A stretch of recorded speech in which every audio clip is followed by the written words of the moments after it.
ಕಲಾದಗಿ ಗುರುಲಿಂಗೇಶ್ವರ ಮಠದ ಉತ್ತರಾಧಿಕಾರಿ ನೇಮಕ ವಿವಾದ.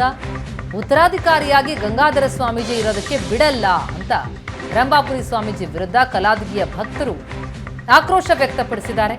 ಮಠದ ಆಸ್ತಿ ಕಬಳಿಸೋದಕ್ಕೆ ರಂಭಾಪುರಿ ಶ್ರೀಗಳು ಷಡ್ಯಂತ್ರ ಮಾಡಿದ್ದಾರೆ. ಉತ್ತರಾಧಿಕಾರಿ ನೇಮಕ ವಿಚಾರದಲ್ಲೂ ಗ್ರಾಮಸ್ಥರನ್ನ ಕೇಳಿಲ್ಲ.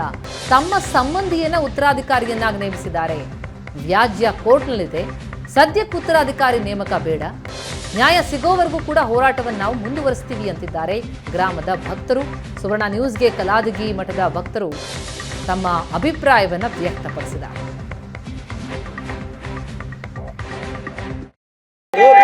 ಬಾಗಲಕೋಟೆ ಜಿಲ್ಲೆಯ ಕಲಾದಗಿಯ ಗುರುಲಿಂಗೇಶ್ವರ ಮಠದ ವಿವಾದದಲ್ಲಿ ಇವತ್ತಿನ ದಿವಸ ರಂಭಾಪುರಿ ಶ್ರೀಗಳಿಗೆ ತೀವ್ರ ವಿರೋಧವನ್ನು ವ್ಯಕ್ತಪಡಿಸಿರುವಂಥದ್ದು.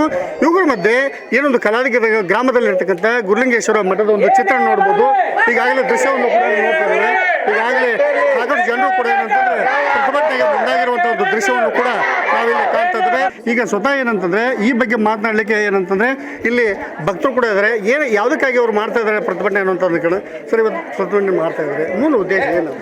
ಮೂಲ ಉದ್ದೇಶ ಅಂತಂದ್ರೆ ಇವ್ರು ರಂಭಾಪುರಿ ಪೀಠದವ್ರು ಏನು ಜಗದ್ಗೋಳ್ ಬಿಟ್ಟಾರಲ್ರಿ, ನಮ್ಮ ಕಲಾದಗಿ ಮಠ ರಂಭಾಪುರಿ ಪೀಠದ ಸಂಬಂಧಪಟ್ಟದಲ್ಲಿ ಇದು ಕಲಾದಗಿ ಸಬ್ದತ್ತರ ಮಠ ಇದು. ಸುಮ್ಮನೆ 1975 ಲಿಂಗೈಕ್ಯ ಪ್ರದಪೈಸುಗಳು ಆದ ನಂತರ 75 78 ಇಸ್ವಿಯೊಳಗೆ ಏನಪ್ಪ ಅದು ಕಲಾದಗಿ ಮಠ ಖಾಲಿ ಇತ್ತು 3 ವರ್ಷ. ಅಂದ್ರೆ ಪೀಠ ಜರಕತ್ ರಂಭಾಪುರಿ ಪೀಠದ ಆಗಿತ್ತಪ್ಪ ಅಂತಂದ್ರೆ 1975ರಿಂದ 78 ತನಕ ಖಾಲಿ ಮಠ ಯಾಕೆ ಉಳಿತು ನಮ್ಮ ಕಲಾದಿದು? ಅಂದ್ರೆ ರಂಭಾಪುರಿ ಪೀಠ ಹುಟ್ಟಿತ್ತೋ ಇಲ್ಲೋ ಅವಾಗ. ಜರಕತ್ ರಂಭಾಪುರಿ ಪೀಠ 75 ವಿಷಯ ಹುಟ್ಟಿತ್ತಪ್ಪ ಅಂತಂದ್ರೆ 75 78 ಕಲಾದಗಿ ಮಠ ಖಾಲಿ ಹಾಕಿತ್ತು. ಒಂದೇದ್ದು. ಎರಡನೇದ್ದು ಏನಪ್ಪ ಅಂತಂದ್ರೆ ಇವರು ಈಗ KM ಗಂಗಾಧರ ಏನು ಬಿಟ್ರಲ್ಲ, ಇವ್ರು ನಮ್ಮ ಕಲಾದಗಿ ಮೊದಲಿನ ಪೀಠಾಧ್ಯಕ್ಷರ ಕಾಸ ತಂಗಿ ಮಗ. ಈ ನಮ್ಮ ಕಲಾದಗಿ ಮಠ ಇದೇನಪ್ಪ ಅಂದ್ರೆ ವಂಶಸ್ಥರ ಮಠ ಅಲ್ಲ, ಭಕ್ತರ ಮಠ. ಭಕ್ತರ ಕೂಡ್ಕೊಂಡು ಕೇಸಿಂದ ಒಬ್ಬ ಲಿಂಗೈಕ್ಯ ಸ್ವಾಮಿ ಲಿಂಗೈಕ್ಯ ಆದ ನಂತರ ಭಕ್ತರು ಕೂಡ್ಕೊಂಡು ಮತ್ತೊಬ್ಬನ ಒಟ್ಟನ್ನು ತರಬೇಕು, ಅಥವಾ ಮೊದಲಿನ ಪೀಠಾಧಿಪತಿ ಅವನ್ನ ಮತ್ತೊಂದು ಒಟ್ಟವನ್ನು ಇಲ್ಲಿ ಆಯ್ಕೆ ಮಾಡ್ಬೇಕು. ಇದು ಯಾವುದೇ ಕ್ರಿಯೆ ನಡೆದಿಲ್ಲ. ಒಂದೇಳೆ ಇದು ಕ್ರಿಯೆ ನಡೆದಿದ್ದ ಕರೆ ಆತಪ್ಪ ಅಂತಂದ್ರೆ ಕಲಾದಗಿ ಶ್ರೀಗಳು ಲಿಂಗೈಕ್ಯ ಆದ ಹೊತ್ನಾಗ ನಮ್ಮ ಕಡೆ ಒಂದು ವೀಲ್ ಬರ್ಸ್ಕೊಂಡ್ರಿ ಇವರು. ಅಂದ್ರೆ ಇವರು ನಮ್ಮ ಹಳೆಯನ್ನ ಮಾಡ್ತೀವಿ ಅಂತ ಹೇಳಿದ ಹೊತ್ನಾಗ ನಾವು ಹಳೆಯನ್ನ ಬಿಡಂಗಿಲ್ಲ ಅಂತಂದಿವಿ. ಹಳೆಯನ್ನ ಬಿಡಂಗಿಲ್ಲ, ವಶಸ್ತ್ರ ಮಠ ಅಲ್ಲ, ಬ್ಯಾಡ್ರಿ, ಇವ್ರು ಯೋಗ್ಯ ಇಲ್ಲ. ಯಾಕಂದ್ರೆ ಇವ್ರು ಏನಪ್ಪ ಅಂದ್ರೆ ಅವ್ರು ಮೊದಲಾದ್ರೂ ಹೇಳಿದ್ರೆ ನಮ್ಗೆ ಇದೊಂದು ಗುಂಡಕಲ್ ಕೊಡ್ತೀವಿ ಅಂತ ತಿಳ್ಕೊಂಡು ಈ ಗುಂಡಕಲ್ ಜೋಡಿ ಗುದ್ದಾಡೋದು ಆಗೋದಿಲ್ಲ ನಮ್ಗೆ.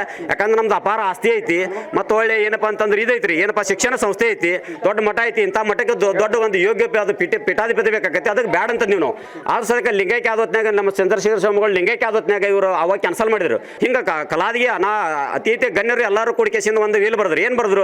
ನಾವು ನೀವು ಕೂಡಿಕೆಸಿಂದ ಮುಂದೊಂದು ದಿನ, ಇವತ್ತಂತೂ ಇದು ಅಂತ್ಯಕ್ರಿಯೆ ಮುಗಿಲಿ, ಮುಂದೊಂದು ದಿನ ನಾವು ನೀವು ಕೂಡಿಕೆಸಿಂದ ಬಾಳೆ ಹೊನ್ನೂರು ಮಠದೊಳಗೆ ಒಂದು ಯೋಗ್ಯ ಪೀಠಾಧಿಕಾರನ ಆರಿಸೋನು ಅಂತಕ್ಕಂಥ ಮಾತನ್ನ ಒಂದು ವೀಲ್ನ ಬರೆದ್ರು ಇವರು. ಆ ರೀತಿ ನಡ್ಕೊಲಿಲ್ಲ ಇವರು.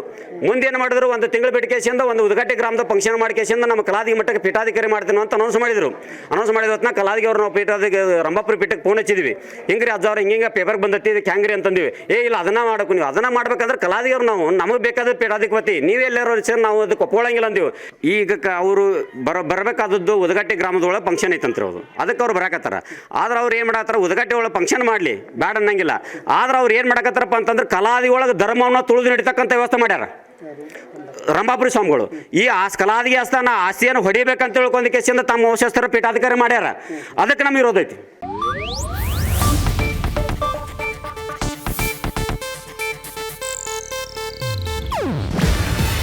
ಇದು ಏಷ್ಯಾನೆಟ್ ನ್ಯೂಸ್ ನೆಟ್ವರ್ಕ್ ಪ್ರಸ್ತುತಿ.